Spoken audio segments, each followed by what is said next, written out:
Эйоу, бәріңе сәлем. Бұл 41-ші үй. Мен атым Азамат. Телефонның қасында Жука отыр. Қасында? Ар жағында Жука отыр. Жука, сәлем, қалың қалай? Сәлем, жақсы, бәрі, өзің қалайсың? Мен де жақсымын. Біздің подкастқа жаңадан келіп жатқан адамдар болса, сондай бір үміт бар, как будто жаңадан адамдар келетін сияқты.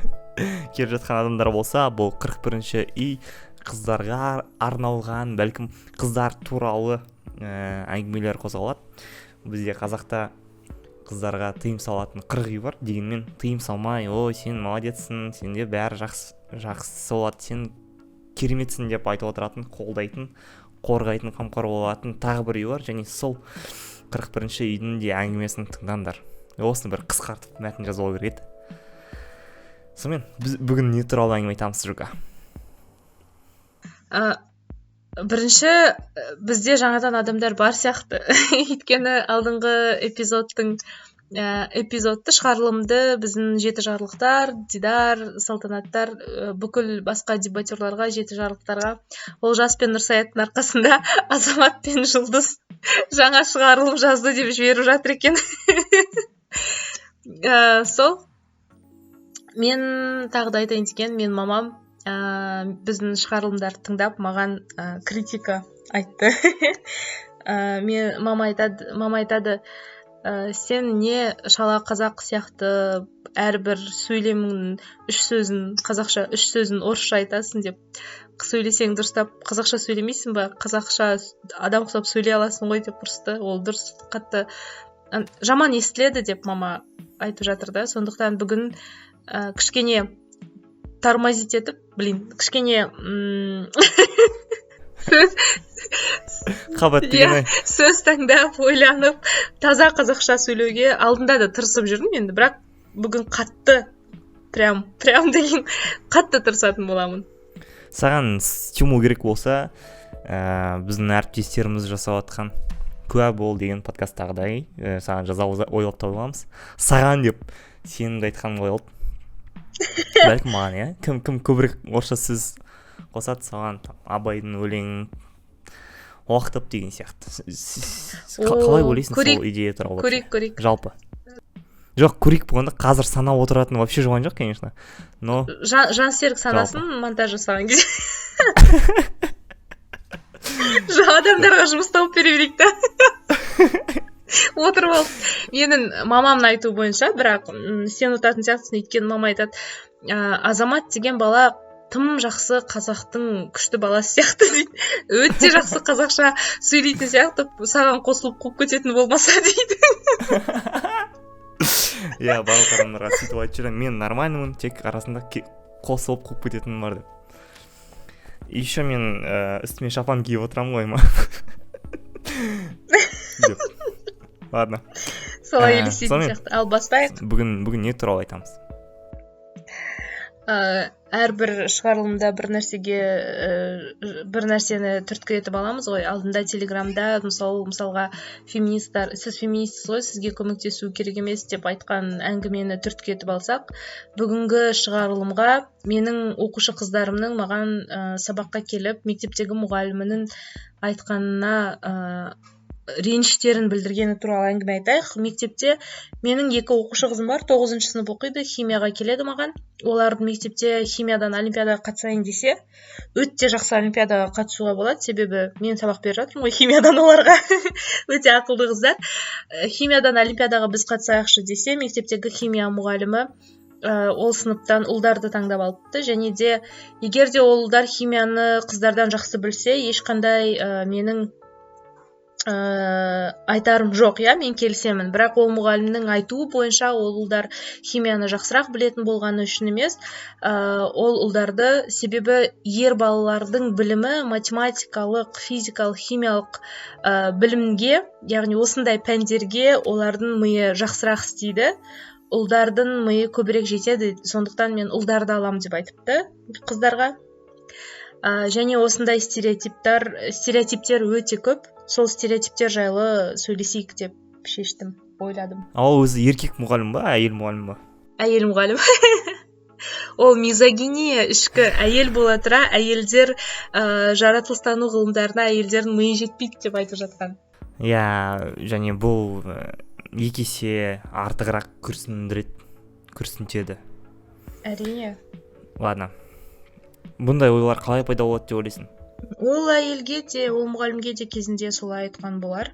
Немесе шынымен де өмірінде көп сондай жағдайлармен кездескен шығар, ер адамдардың ақылдырақ болуымен, және ол жай ғана адамдар бір-бірінен ақылдырақ деген ойға емес, өзі мүмкін мысалға ер адамдар ақылдырақ деген шешімге келген шығар.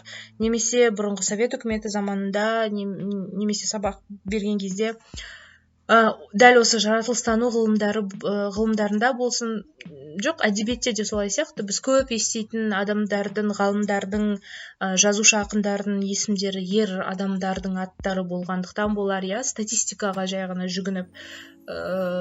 Немесе осындай қалай ондайға келетінін білмеймін адамдардың, бірақ бұрыннан бері мен мамадан да сұрадым, шынымен де сендерде мектепте де осылай айтушы ма еді деп. Мама айтады, біз ондай кезде мән бермейтінбіз дейді. Оларға норма болып көрінген ғой, айтады, біз еститінбізді, иә, солай деп өмір сүре беретінбіз дейді. Ешқандай неге ер балалар оған жақынырақ, мен де күштімін деп олай ойламайтынбыз дейді. Өйткені күнде естігендіктен ол бір қарапайым емес, күнде нормальный деген қалай? Нормальный зат. Нормальный деген қазақша нормаға айналып кетті дейді де. И және солай анадан қызға, атадан балаға дегенді ауыстырғанын көрдің бе? Анадан қызға тарай берген ғой поколениемен. Қазір есімде жоқ, бірақ менде де сондай болған сияқты сезім болып тұр. Мен мектептегі мұғалімдерім солай айтуға қабілетті сияқты мен ойымша. Просто мен қалай айтсам екен. Маған мектепте солай айтса, мен келісуші едім, скорее всего. Мен келісуші едім. Білмеймін, өзім андай бәлкім андай слишком үлкен самооценкам болды, бәлкім маған сондай соған сендірді мені бәлкім. Өзімді қыздардан мықтырақ санайтын сол кезде. Бәлкім қыздардан емес, вообще, типа басқалардан. Мен де өзімді ұлдардан мықтырақ санайтынмын. Мен бүкіл бірақ біздің сыныпта ұлдар химияны жақсы көріп оқып таңдаған мен ғана болдым да. Мен барлық сыныптағы 25 оқушыға химиядан есептер шығарып беретін, бақылау кезінде, барлығы кезінде 2 нұсқаны да шығарып. Бірақ мен физикадан өте нашармын. Және физика сабақтарында маған ұлдар шығарып беретін. Бірақ егер де салыстырмалы түрде келетін болсақ, сыныптастарым да тыңдайды негізі бұл подкасты. Мен қалған пәндерден де жақсы болдым да. Сондықтан мен өзімді олардан ақылдырақпын деп санайтынмын. Менде биология мен орыс тілінен басқасында сондай ой болды. Биология мен орыс тілінде точно білетін бірнеше адам бар, солар мен жақсы біледі дегенді. Точнее, орыс тілінен бір ғана адам бар. Биологиядан, возможно, бәрі тупой. Биологияны мен де жек көретінмін, өте қиын пән болып көрінетін маған. Осы сияқты, бірақ кішкене басқаша бір стереотипті мен университеттің профессорынан магистратура оқып жүрген кезде естідім. Сабақ кезінде магистратурада барлығы жұмыс істейді ғой. Біздің мұғалімдер біздің жұмыс істеуімізге қарсы болатын. Яғни сендер сабақ оқуларың керек, сендер ғылымның адамысыңдар деп. Біздің группада бір ғана ұл болды, 4 қыз болды. Мен үнемі жұмыстан кеш шығып, кешкі 5-тегі сабаққа кешігіп келетінмін сол кісінің пәніне. Ол лекция жүргізіп бастайды, мен кешіріңіз кірсем болады ма деп қалған, енді 2,5 сағатында сабағында отыратынмын. Ал қасымдағы группаласым жігіт, ол кейде мүлде келмейтін сабаққа, және оған мұғалім жоқ деп қоймайтын, бағасын қойып беретін. Сессия кезінде ол кісі былай деді: ер адамға жұмыс істеп үйрену керек, ол ертең отбасын асырайды, ал сендер қыздар үйде бала туып отырасыңдар, сендерге жұмыс не қажет, сондықтан істемесеңдер де болады. Сол үшін мен оған бағаларын қойып бере аламын, ол ертеңгі отбасын асырау өміріне дайындалып жатыр. Ал сендер қайда дайындалып жүрсіңдер, сабақтарыңды оқып мәз болып жүрмейсіңдер ма деді. Менің жынданғанымның бар ғой, көрсеңдер ғой. Сөйтіп мен ол кісімен ұрсып қалдым, неге олай айтасыз деп, өйткені мен өз-өзіме ұстай алмайсың ондай кезде. Және де магистранттар, олар тіпті студенттер де мұғаліммен бірдей деңгейде кәдімгідей санасы қалыптасқан адамдар, және ұнамаған заттарын білдіру керек деп ойлаймын. Мен солай мұғаліммен ұрсып қалған кезде, ол сессия кезінде менің көзімше менің рейтингтағы бағаларымды есептеп, ол кезде 75 балл 4 қой, 74, итоговый 74 шығатындай, қорытынды балл 74 шығатындай етіп, сессияның бағасын қойып берген маған. Сондықтан сондай опыт бар. О, еркек оқытушы ма, әйел Ол оқытушы да ма? әйел оқытушы. Супер. Айтарға сөзім жоқ. Ладно, жаңағы айтылған әңгіме шын мәнінде тек қыздарға ғана обидно емес, еркектер үшін де обидно деп санаймын. То есть, еркектер үшін де зиян деп санаймын. Еркек отбасын асырау керек, сондықтан жұмыс істеп үйренсін деген меніңше шектен тыс жауапкершілік сияқты. Хотя сол жауапкершілікпен келісетін болсам да, бұл дұрыс емес деп санаймын. То есть мен өзім жауапкершілік сезінемін, дегенмен бұның ауыр екенін білем. То есть сенен басқа ешкім жауапты емес. Сфигали. Ладно. Я және мамасынан кешірім сұраймын. Бакалавр кезінде бізде бір ағай болды. Ол кісі қыздардан мүлде сабақ сұрамайды, және де қыздарға өтірік бес қойып беретін, ал ұлдарды қинайтын. Оның да логикасы солай болды. Ертең бұл жігіттер жұмысқа тұру керек, білу керек, ал қыздарға біліп қажет емес, себебі ертең бұлар бала туады да үйде отырады. Сондықтан қыздар сендерді, ал бірақ ол онандай өте жақсы преподносить етті да, мен сендерден сол үшін сұрамай қоямын, бестеріңді өтірік қойып беремін деп андай. Ұнайтын деш, сол ағай ұнайтын ма? Ол ағай болды. Ладно, осы сияқты бізде басқа да көп стереотиптер бар. Сен сол стереотиптердің біреуін айтып берсеңші. Осылай біздің дайындаған стереотиптерімізге көшейік, көрсін айтып. Мен соны айтайын дегем. Осы стереотиптен кейін мен ойлағаным, қандай тағы да бізде қоғамда өте көп кездесетін стереотиптер бар деп. Содан интернет болсын, өзім өмірде не естідім, соның барлығын жинақтай келе, мынандай көп кездесетін стереотип бар. Қыздардың жаңағы ғылымға ақылдары мен милары жетпейді дегеннен бөлек, қыздардың логикасы мен ақылы ел басқаруға, компания басқаруға, басқарушы қызметте отыруға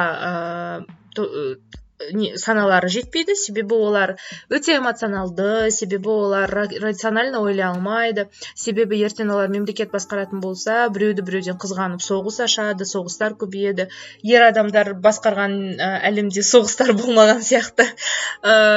Сосын, например, қыздар машина жүргізе алмайды, жолда әйтеуір бір авария, бір нәрсе болып жатса, немесе дұрыс парковаться етпеген машинаны көрсе, немесе бір машинаны дұрыс емес тұрғанын көретін болса. Давай біз кезекпен айтайық. Ладно, осыдан кейін мен екеуін айтам. Получается, сен қыздар туралы айт, мен жігіттер туралы айтам. Давай. Айтал. Вот сол әйел машина, бұл машинаның рулінде отырған әйел ғой деп сөйтіп нетеді. Сосын андай машинаның артына туфельканың жыным келеді, знагын іліп қойып, что байқаңдар, рульде әйел отыр. Он, получается, әйелдердің өзі іліп қоятын болып тұр ғой. Ол не ғой, білмеймін мен оны, жол несін білмеймін да, ол обязательно ма, или обязательно емес па, андай... Жоқ, конечно. Қызық көрем соны. Сосын ер адамдардың өздері бір машина, ақырын жолда бір нәрсені дұрыс істемесе, немесе ақырын кетіп бара жатса да, әйел ғой мұнда отырған, неге қозғалмайды, как баба водишь деудің өзі. Сондай 3 стереотип, ал сен айта ғой 2 стереотип. Сен 3 айтып қойдың ба не уже? жаңағы милары білімге жетпейді, эмоционалды болғандықтан ел басқара алмайды, бір нәрсе басқара алмайды, және рульде нашар айдайды. Окей. Бірінші мен жазып қойған парням нужен только секс деп жазып қойыппын. Қазақша айтсам онша есе қуатын сияқты. Так вот, олай емес. негізі өте көп нәрселерді қажет түсінеміз.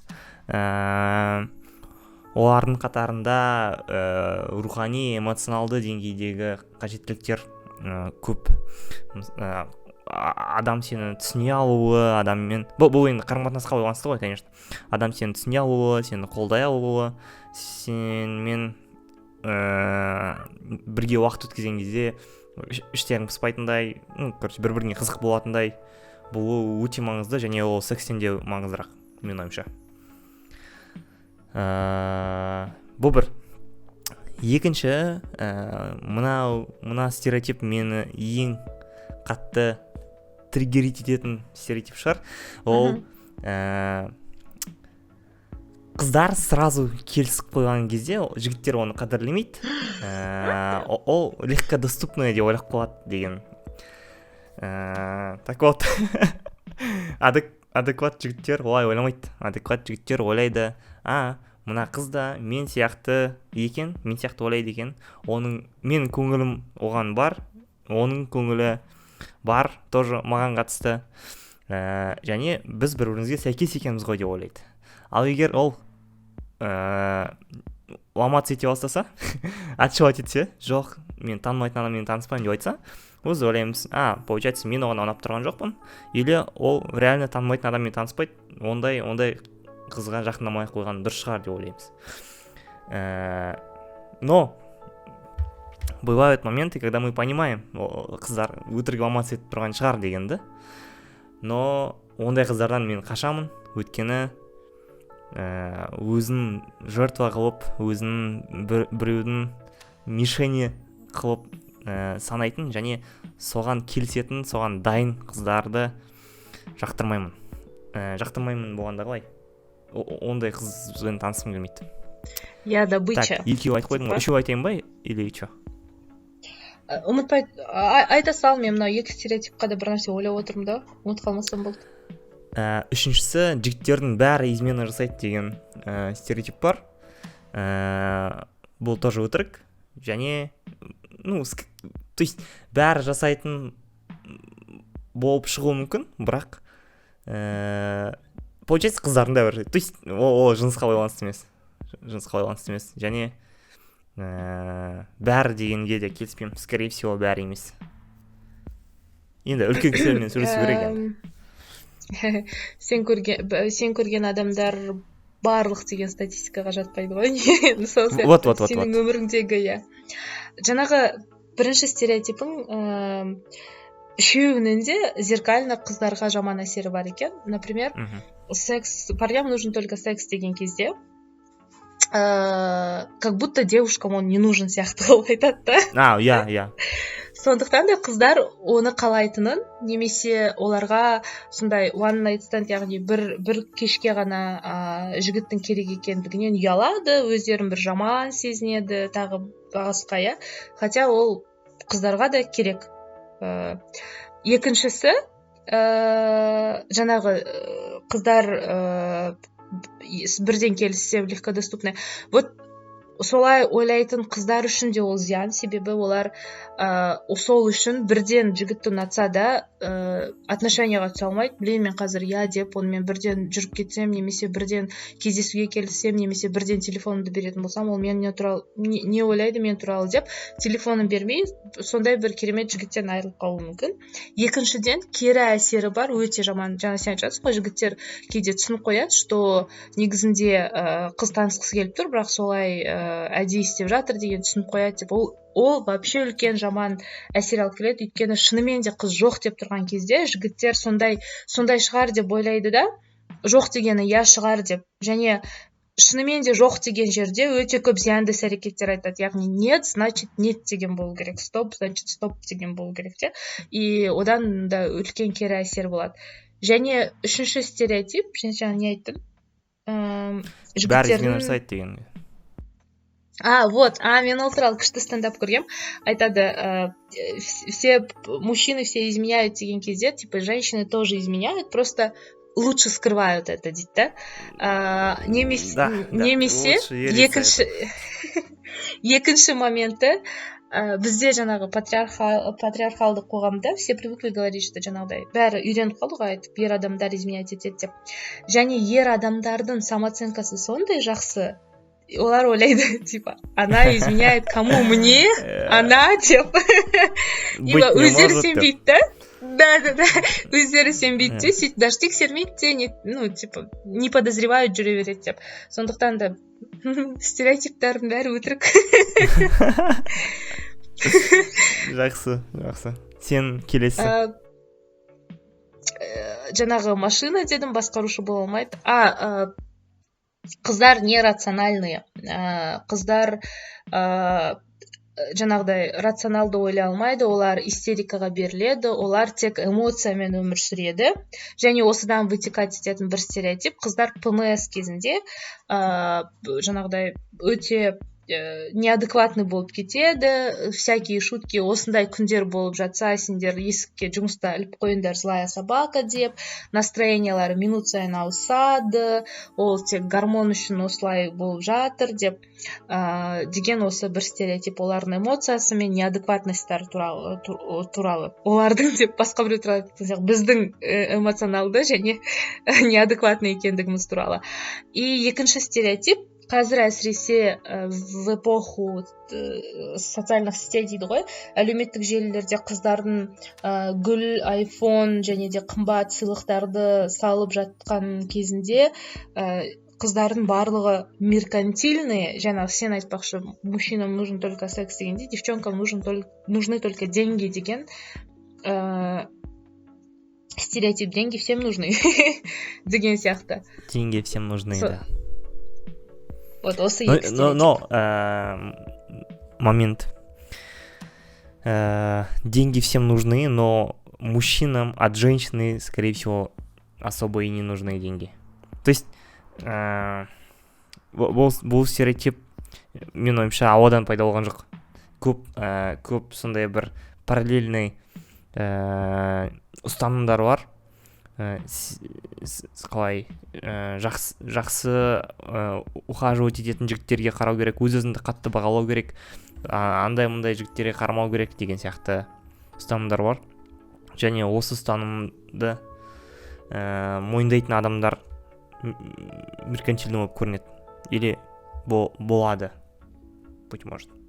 Әрине, бірақ жігіттерге қыздардан ақша керек емес дейтін қазір заман өзгерген сияқты. Себебі мен как минимум 2 жігіттің атын айта аламын. Мен танысқаннан кейін бір кездесуден кейін 100 мың теңге сұрап, немесе қарызға ақша сұрап жоқ болып кеткен. Сондықтан енді қарызға деген, жоқ болып кеткен деген екеуі, видишь, ол бір нәрсе емес қой. Да. Иә, сен пайдаланып кеткен, олар мошенниктер ғой. Олар меркантильный емес. Солай екен ғой. Альфонс деп айтушы еді ғой оларды. Видишь, егер ол айтса, мені содержать етші асырап алшы десе, онда я. Окей. Көп сияқты ондайлар. Ладно, бірақ енді әрине жігітке ұнау үшін ақшан көп болу керек деген жоқ, бірақ қызға ұнау үшін ақшан көп болу керек деген бар. Иә. Жаңағы неадекват болып кетеді дегенге параллель жігіттер жыламайды деген стереотип. Бұл жерде жыламайды деген арт жағында жігіттер эмоция бермейді. Олар әркез ұстамды, әркез салмақты, әркез байсалды деген ой жатады. Дегенмен жігіттер де әйелдер сияқты адамдар, оларда да әртүрлі эмоцияның спектрі бар. Олар да жылай алады, олар да басқа нәрсе алады. Даже мен ойымша жылау, ашулану, тағы басқа деген сияқты эмоциялар оларға да керек деп айту керек. То есть жігіттер жылау керек, мен ойымша нормальный адамдар бәрі жылау керек. Сондай жиі емес, бірақ жылау керек жерде жылай алатындай болу керек. Мен вообще түсінбеймін, қалай сендер көз жастарыңды ұстай аласыңдар. Мен жылағым келіп тұрса, вообще жасымды ішіне кіргізуден басқа амалым жоқ, ол шыға береді. Оны түсіндіру өте қиын. өте қиын. Білмеймін даже қалай түсіндіруге болатын. Ладно, келесін айта берейінші. Білмеймін деп па. Бәлкім жолға тұратын жағдай шығар бұл да. Өзінің эмоциямды түсіндіре алмаймын деген, Ладно, құрсын, не доводи меня деп. Жігіттер қыздардың артынан жүгіру керек, немесе ухаживать ету керек. Егер олай істемесе, онда ол тормоз жігіт деген стереотип. Бәлкім алдыңғысына ұқсап кеткен болар. Дегенмен айырмашылығын түсіндіргім келіп тұр. Біріншісінде келісіп қойған қызды қадірлемейді дегенге қатысты айтатын да. Келісіп қойған қызды қадірлемейді деген стереотип кезінде ол жай ғана ұсыныс айтуға болады. Вот, Жука, менімен кездесуге қалай қарайсың деп айтуға болады. Бұндай жігіттер жаңа соңғы айтқан стереотипіме қатысты емес. Олар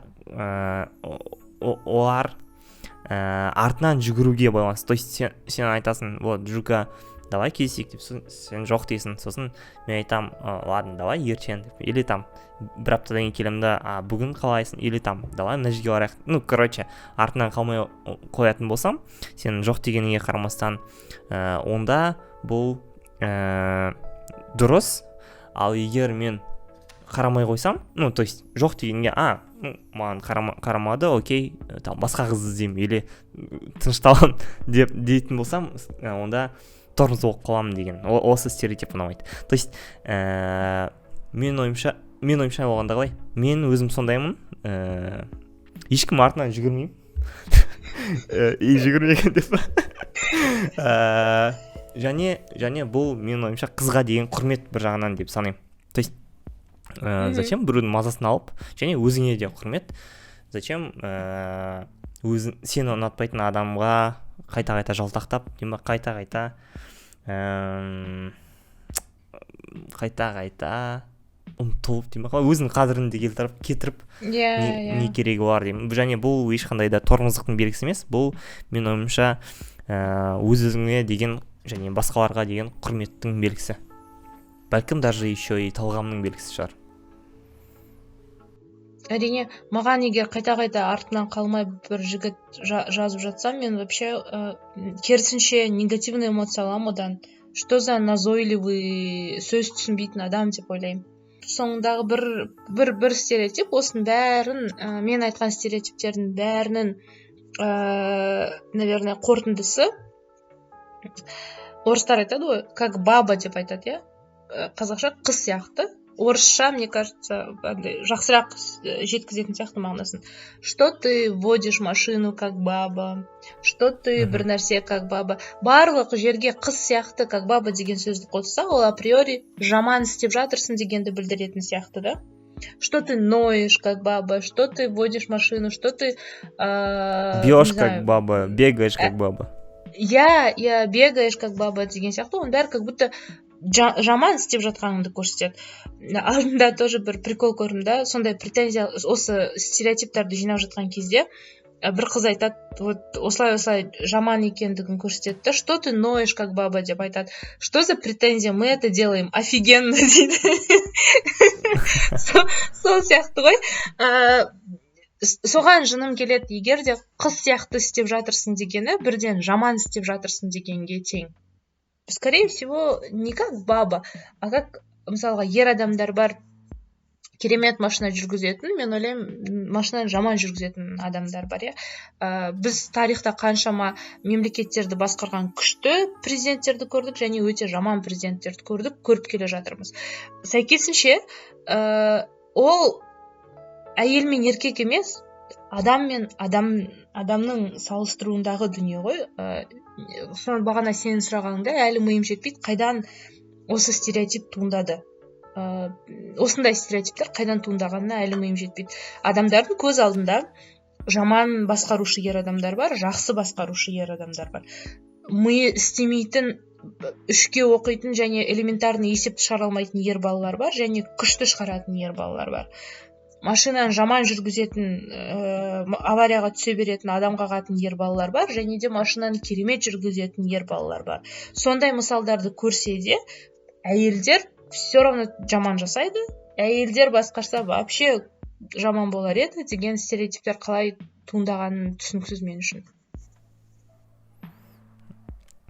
Окей, түсіндім. Мен дайындаған келесі стереотип ол жігіттердің бәрі спортсмен болу керек деп условно жазып қойдым. Сол сияқты жігіттердің бәрі мықты болу керек, жігіттердің барлығы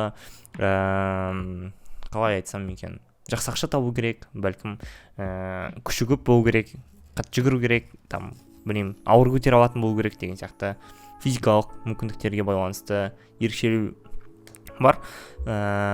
Особенно сол спортқа байланысты сен там условно жас кезінде мен бимен айналысып жүрмін или суретпен айналысып жүрмін десең, еркек сияқты боксқа бармайсың ба, күреске бармайсың ба деген сияқты бір претензиялар болады. Немесе претензия деуге болады ма, ол бір ұсыныс деп айтайыншы. Ладно, сондай бір комментарийлар болады. Және бұл мен ойымша жаман, өте жаман. Және спорт деген мен ойымша қазір почти барлық спорттың түрі қыздарға қатысты бейімделген версиялар бар. То есть қыздардың турнирлары бар, боксқа байланысты болсын, төбелеске байланысты болсын. Хотя екінші стереотип бар ғой, спортқа байланысты спортсмены тупые деген. Нормальный білімге миы жетпегеннен спортқа барады деген тоже. Негізі ең мықты спортсмендердің интеллекті ең жоғары емес па? Өте жоғары емес па? Өйткені көп жағдайда спорттағы чемпиондар үшін жеңімпаз болудың ең басты факторы ол физикалық қабілеттерін жоғарылату ғана емес, одан бөлек дәл сенікіндей физикалық мүмкіндігі бар адамды жеңуге миының жетуі ғой. То есть условно сен там 100% мықты болып кетесің, қатты төбелесетін, и сол сен сияқты 100% тоже мықты төбелесетін біреу бар, бірақ соны жеңу керек. Сол үшін миды қосу керек болады. Там бір кезде шамалы басында болу керек деген сияқты. Жаңағы немесе қыздар ақымақ және де білімдерге ешқандай миы жетпейді, Нобель сыйлығын ала алмайды, бір нәрсе деген стереотип сияқты. Жай ғана тарихта кезінде қыздарға білім алуға рұқсат болған жоқ, сондықтан да олардың аты олай тарихта сақталған жоқ. Бірақ бай отбасылардан шыққан қыздар, үйлерінде мұғалімдермен оқитын қыздар кейіннен ашылулар жасалса да, олар қыз ретінде ондай үлкен ашылуларға тіркелуге құқықтары болмағандықтан, например, Нобель сыйлығы сияқты тағы басқа, олар күйеулерінің атын жазған. Кейбір ашылулар ер адамдармен жасалған, олардың әйелдері жасаған. Сондықтан да милары істемейді, себебі бірде-бір жаңалық ашқан жоқ, және де бірде-бір кітап жазған жоқ, немесе енді кітап жазғандар бар, аттары тарихта қалған жоқ дейтіндер негізінде тарихты білмейді. Менде соңғы бір стереотип қалды жазып келген. Ол мына бір ВК мен всякие инстаграмдарда кезінде қатты таралған сөз. Қыздар дейді, жігіттер егер саған звондамаса, ол значит звондағысы келмейді. Ол күніне 2 секунд тауып звондауға егер желаниесі болса уақыт табатын еді, значит саған жазғысы келмей тұр деген сияқты айтады. Хотя осындай әңгіме кезінде бұл наны подразумевает деймін. Жігіттер саған жазбаса, значит саған отношениесі сен ойлағандай күшті емес, онша емес, скорее всего деген. Хотя мен түсіндіргім келетін нәрсе, шын мәнінде біз просто жазбай қоя сала аламыз, немесе сирек жаза аламыз, или сирек хабарласа аламыз. Бізге ол қызық емес болғаннан емес, или ол қызбен сөйлескіміз келмей тұр, или басқа қыздармен сөйлесуге уақытымызды құртқаннан емес, жай ғана біз адам ретінде просто кейбір адамдар болады, солай аз сөйлескісі келетін. То есть коммуникациясы төмендеу.